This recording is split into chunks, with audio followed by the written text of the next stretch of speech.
All right. Well, good evening. This evening we have Ben Marins presenting. He's an outreach specialist at the Wisconsin Department of Consumer Protection, and will be talking to us about online awareness for children. Melissa, thank you. Thanks for those of you who are joining. If you have questions, by all means, feel free to ask or put in the chat and have Melissa ask me. I won't see it once I take the screen. Show you the right things here. Hold on a second. You don't see any of that. But you do want to see this. So.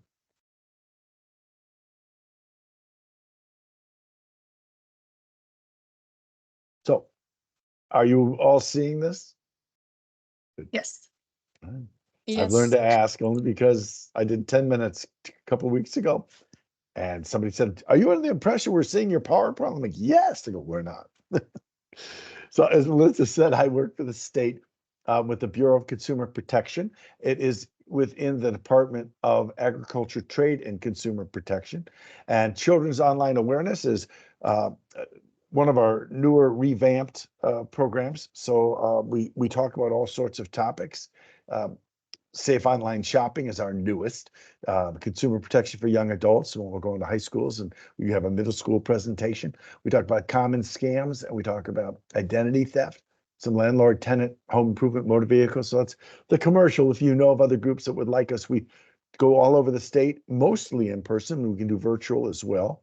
And as I said, I'm glad that you're able to join me because this is important stuff, and it's a challenge. It's a challenge for us if we're parents, if we're teachers. It's really a big challenge for the kids. We're going to talk about risk management in this presentation, and I always point out, and will several times in the program, that when you leave to go somewhere, you put a seatbelt on when you're driving, and you don't do it because you think you're going to get in an accident. But you manage the risk that there are bumps out there, and if you hit one, you want to be safe. Going online is the same thing.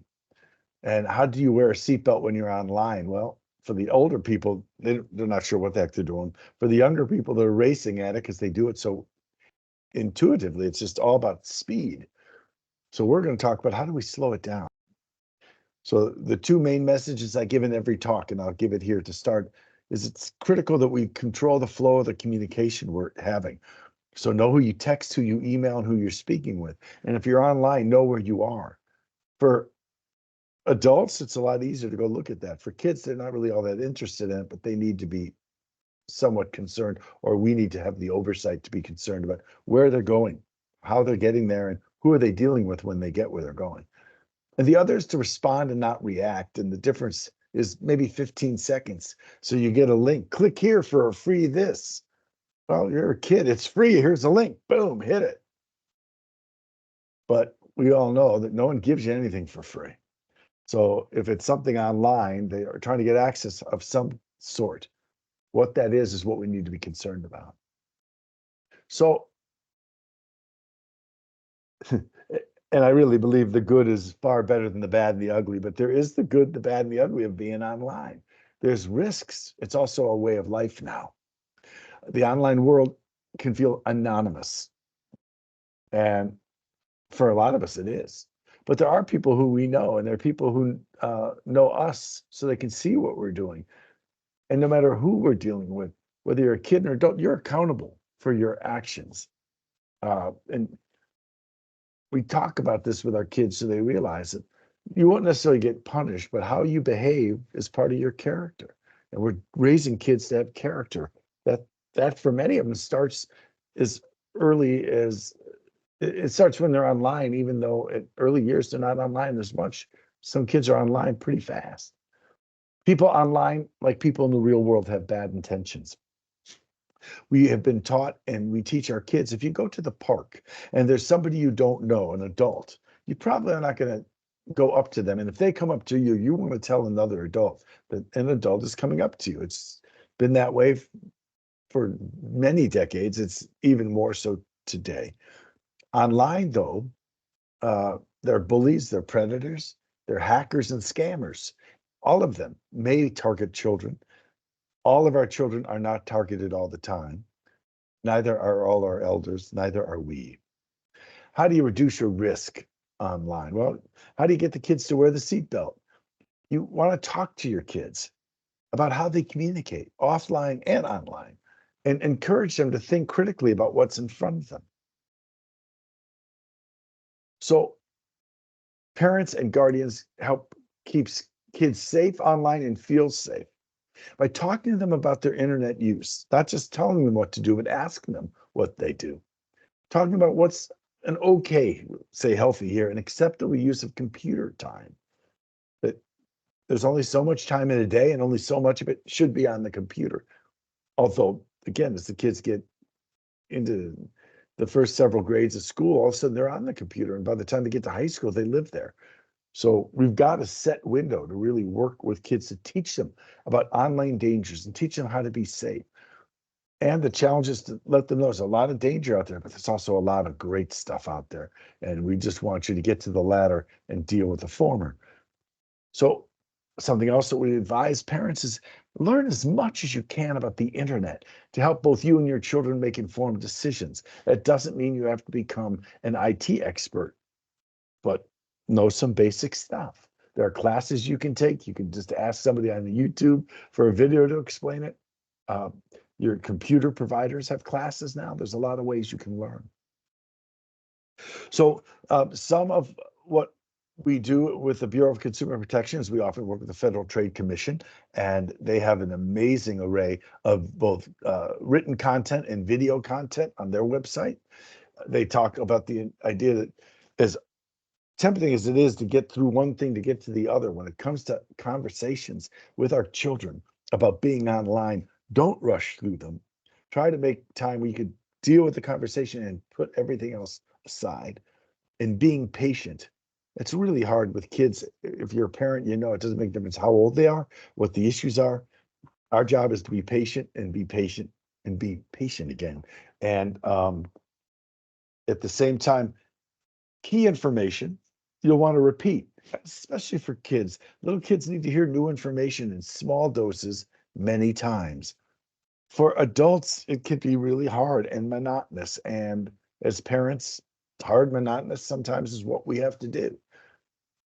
Keeping the lines of communication open with your children is key, especially if your kid's done something you didn't like.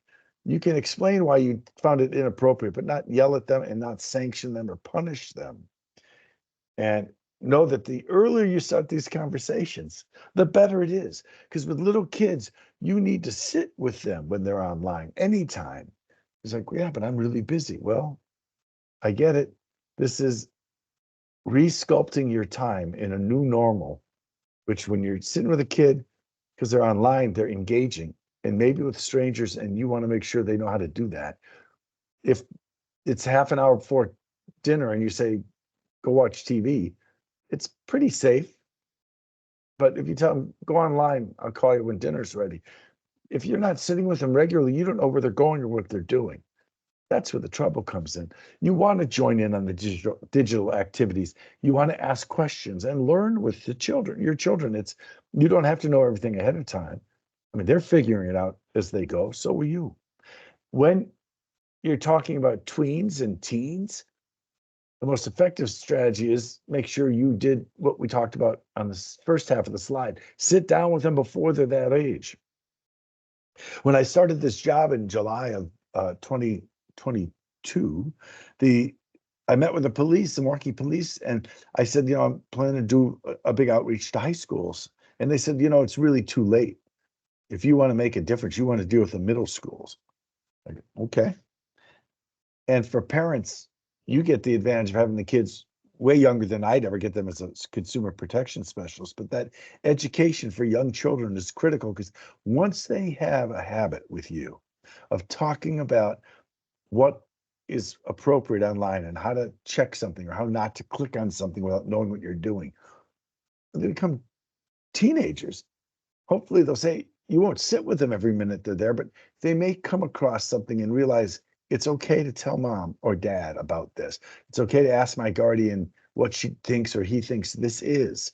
And we want them to realize, go on what you consider to be a bad website. If you want to go to the White House website, whitehouse.gov is the White House, whitehouse.com and .org are something totally different, nothing you want your kids on. It used to be that way anyway. So kids are going to make mistakes online and go places they shouldn't go. You want to help them. If they mention to you they went there, talk through it with them. Try to explain why this may not be in their best interest, not just because of what they're seeing, because sometimes where they go recognizes they're there. And if your teenager is going online and you have this open dialogue, say, listen, let's I'm happy to turn the TV off tonight and just spend time with you. And let's go to some of your favorite sites. And I'll tell you what, let's have some fun and make it a game. I'll show you some of my favorite sites too. I'm sure they're different. So how do you know what's safe? No one offers you anything for free. So we talk to adults. If you get a text saying, click here, you just won this, and it's a text from somebody you don't normally deal with, you probably don't want to click on it because no one is giving you anything for free.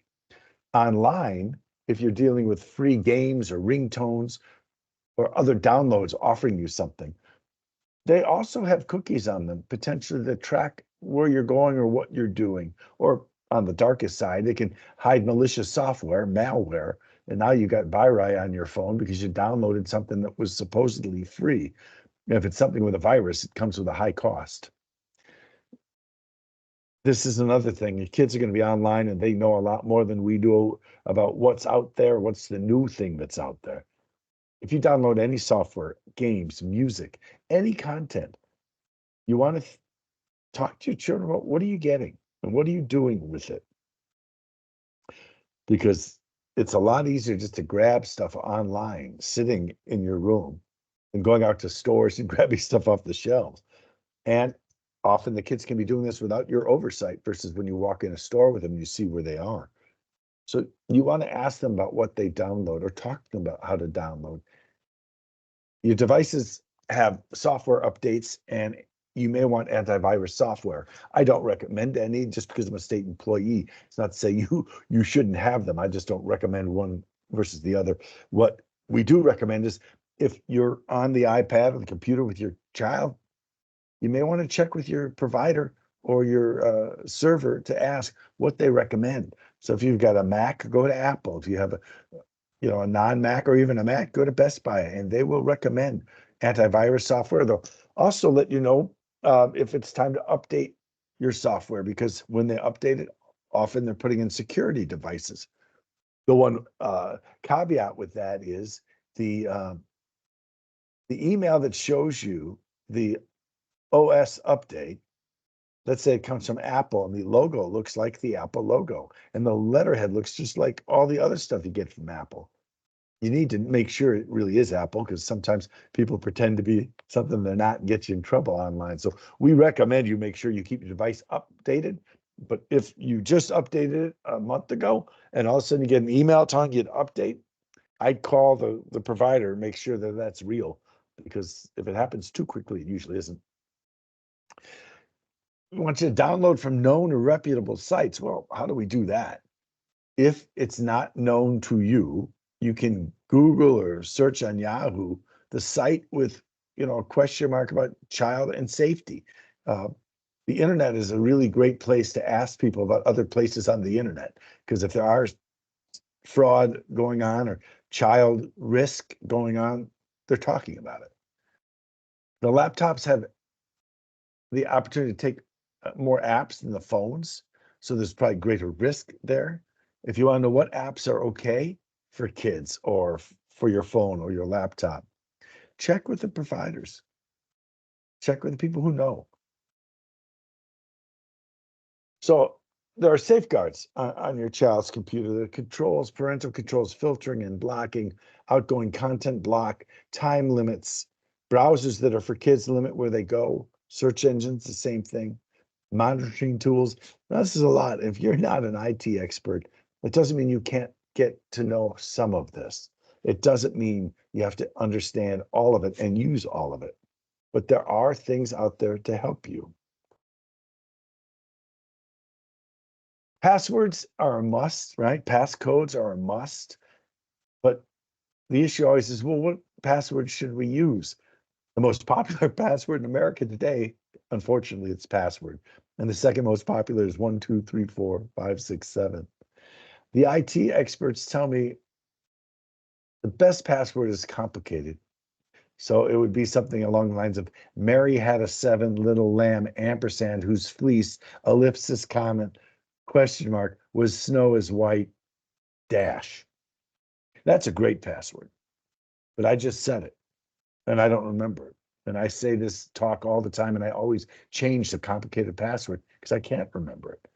So somewhere between password Mary had a little lamb, you want to have something in mixing up letters, numbers, grammar, and something that kids can remember. It's kind of hard. You have to work with them on it. I also recommend for adults who have trouble remembering passwords and for kids when they're home, write down the password and keep it on a piece of paper and don't let it leave the house. I tell the elders, put it between your box spring and your mattress. If you keep it with you in your phone or in your purse or in your wallet or in your pocket and you drop it, you're giving all that information to somebody else. Something else you can do is block certain social media sites and maybe certain places you don't want your kid.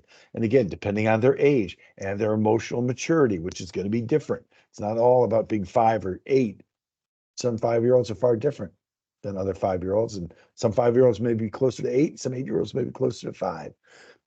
Uh, the phone is a great tool, and I teach, especially the elders who are nervous about that phone. It's a tool for you.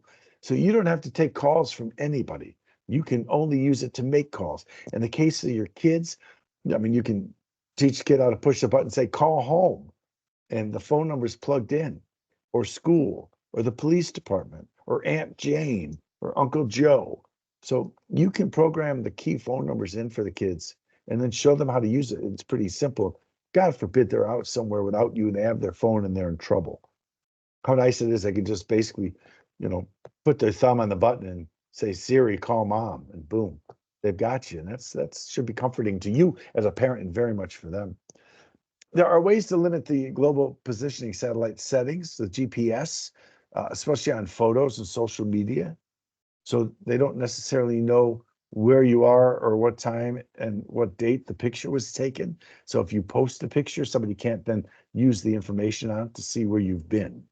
And when it comes to our children's activities, we want to block that. It's not hard to do. I'm not a tech guy. So if this is something you want to do, please talk to your tech experts. Again, Best Buy's, Geek Squad, Apple's, Genius Bar, your local computer store. Call your phone provider or computer provider. They have people to help you with these very same issues. So global positioning system, not satellite, and it allows the technology to pinpoint where we are. Now, that's not the worst thing in the world on certain things. You could have your phone have GPS, so God forbid your kid gets hurt and has their phone with them or gets lost. You can track your kid. But also where we are and what we use, like apps or pictures, you may not want all that. So you can turn that off on your phone. The GPS on your photo is a timestamp of where and when the picture was taken. So if you happen to post, or your kid posts a lot of pictures, they can track over the period of days or weeks where they were and how long they were there, because the GPS shows exactly where, what day, what time, and what coordinates to find them. And certain apps can track you if they have GPS permissions. And that means if you download apps, you can say no to that. You can also say no to all the cookies, which are basically checking your online footprint. And you don't want your kid downloading apps that track them. And you can shut that off. So when you set up the laptop for your kid, there are safeguards on the laptop as well as the phone. And you want to limit accessibility because right now a laptop will download content from anywhere. So you have to talk to your kid about what's acceptable. You can have device security, password, fingerprint, retina. You want to make sure you have that, even for your kids to teach them, because you want to make sure that when you're not using it, it locks.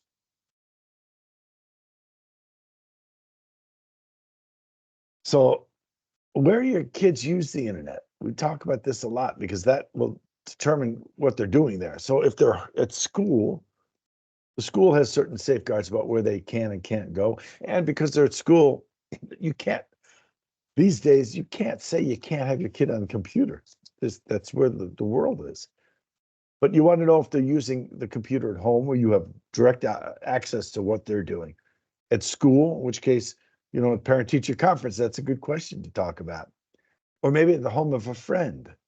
Now, that could be the Wild West for your kid, right? If you're really strict about where you can go, and at, Joe's house, Joe's folks aren't home, they're both working, and Joe's pretty reckless on the computer.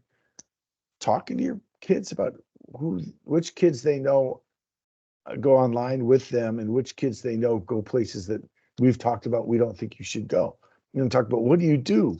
It's like, what would you do if your friend was doing something wrong?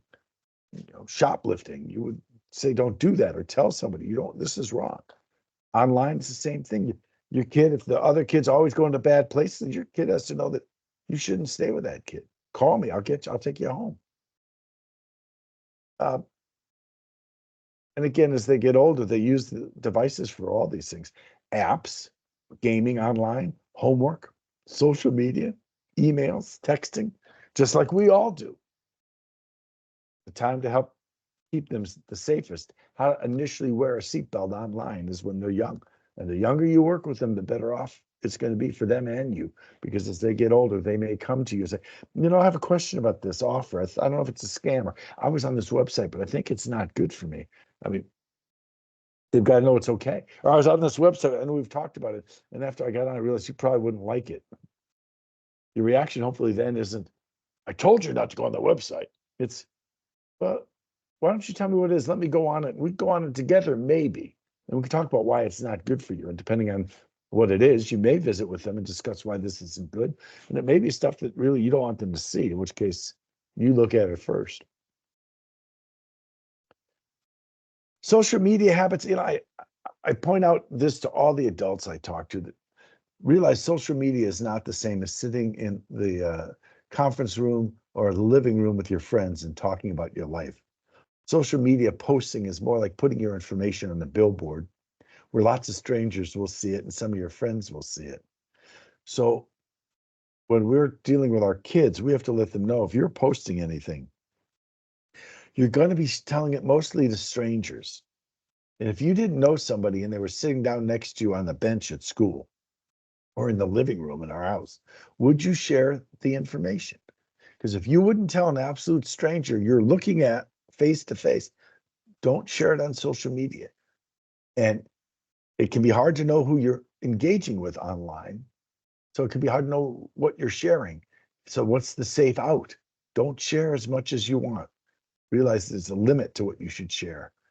And if you don't share it, is that the end of the world? The other thing about sharing it is the time it stays online. And that's pretty much forever. And it's hard to tell, a tween or a teen, if you put that on there, you go look for a job in 10 years, they're going to see it, because that makes no sense to the kid. But you just want to know, you want to be careful, because this is forever stuff. We talk about respond, don't react. And I, with my live audiences, tell them, do you know what the difference between responding and reacting? It's 15 seconds. And then we sit and we wait 15 seconds. I won't do that with you here.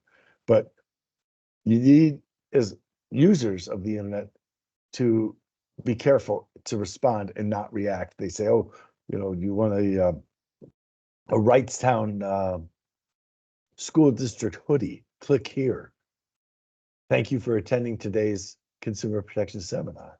Well, if Melissa didn't mention a hoodie to you, you wouldn't want to click on that link. You weren't expecting the link.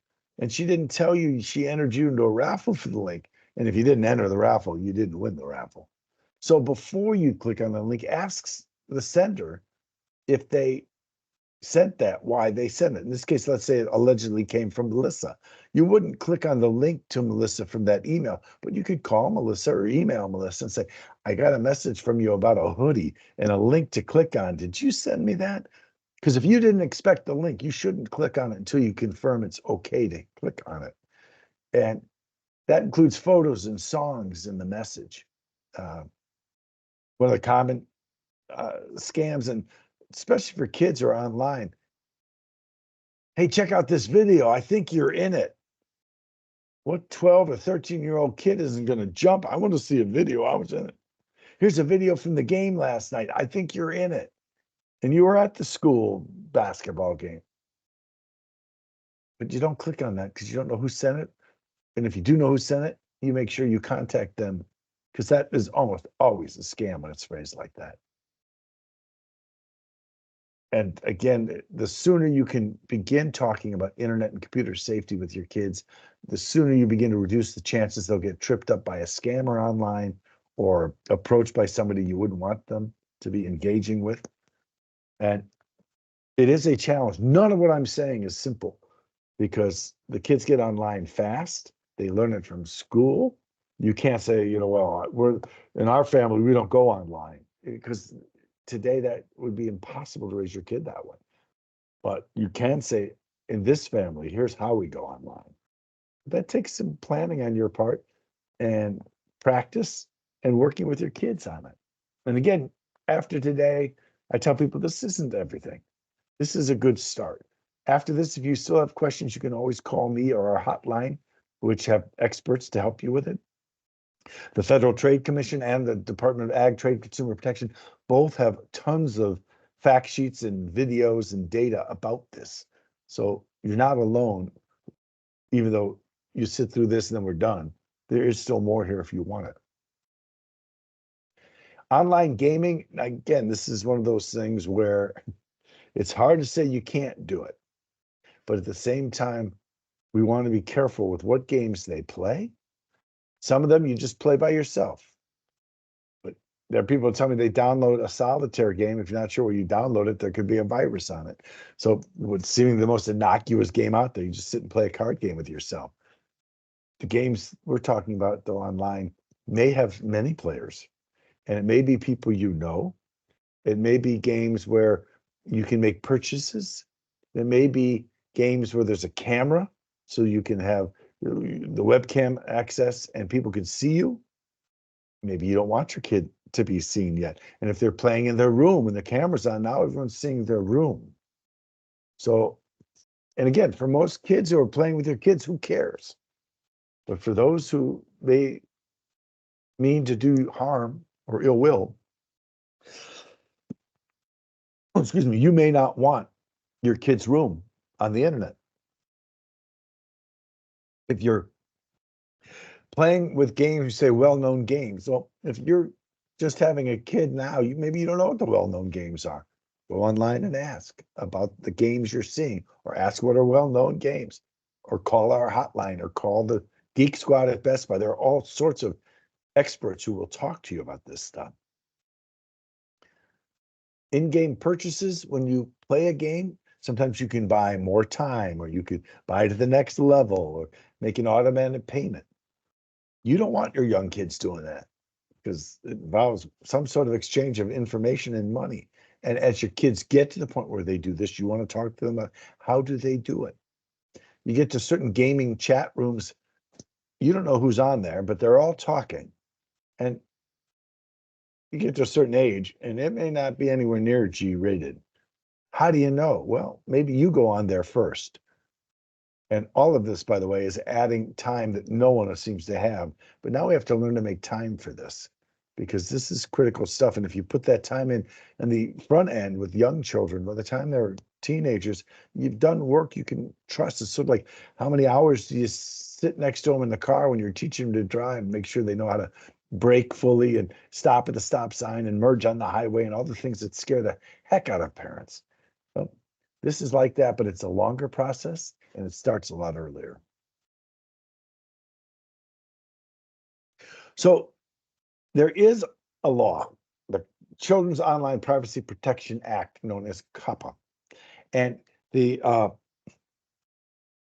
nice thing about this is it protects our younger children. It's still hard to enforce.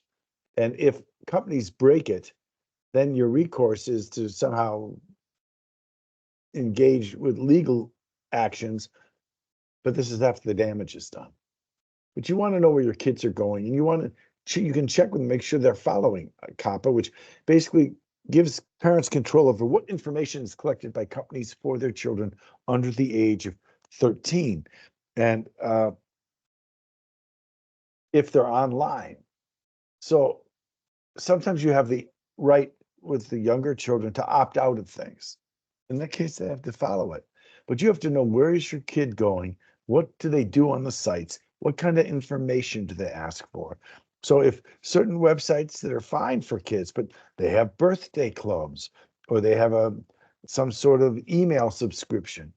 Well, if your kid's under the age of 13, COPPA says they shouldn't be asking for that without your express permission. Companies, if they don't honor that choice, can be fined. And there were lawsuits against Fortnite and TikTok and a bunch of others because they were collecting data they weren't supposed to collect. Now, these are websites that are geared to children under the age of 13. So there's a lot of gray here about how this works. It's good we have laws. The laws usually show up after the wrongs have happened, and somehow, whatever field we're talking about, they get brought to legislatures and law gets created. But by then, a lot of what they're legislating has happened.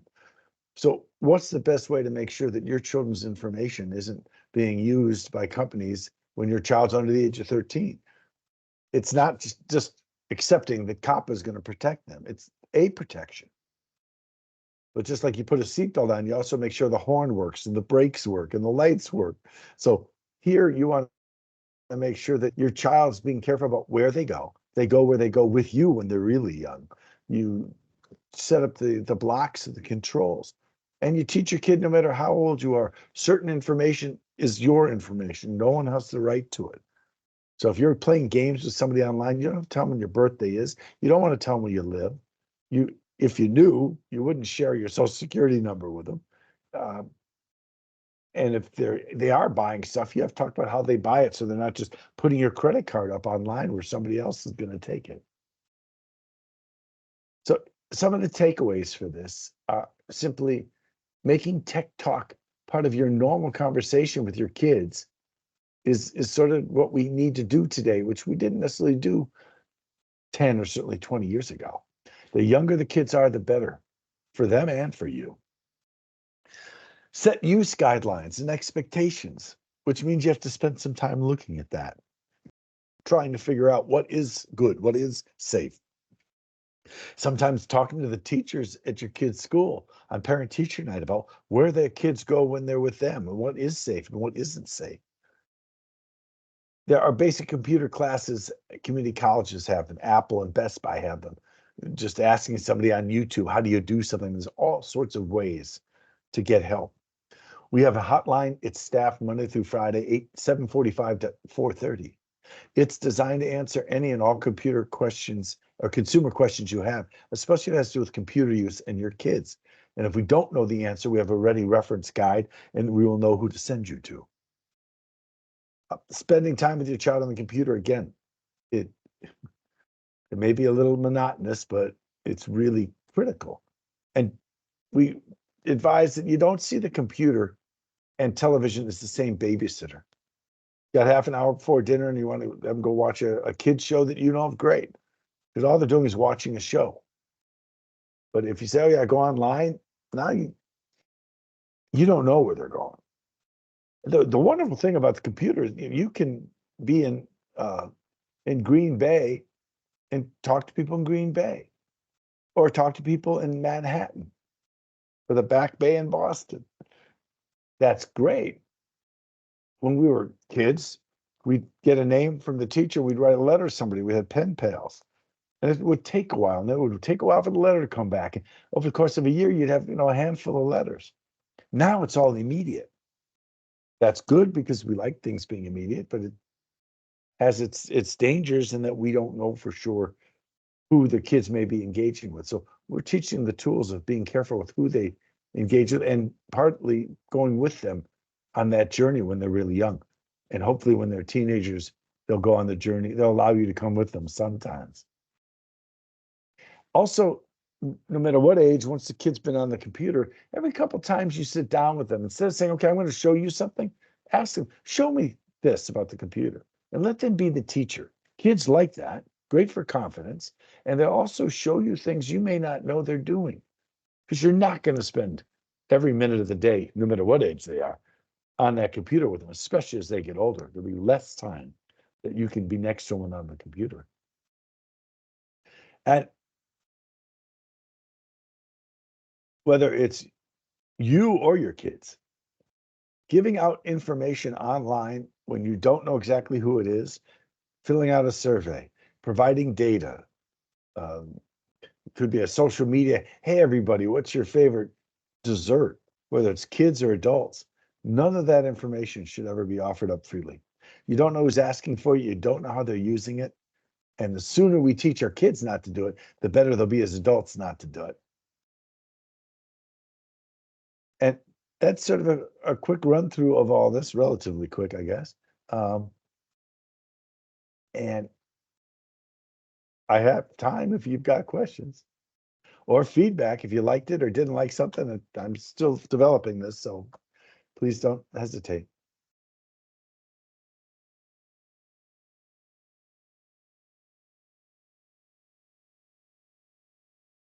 While they're pondering if they're going to say anything. Melissa, how did sound and flow to you? Yeah, it was great here.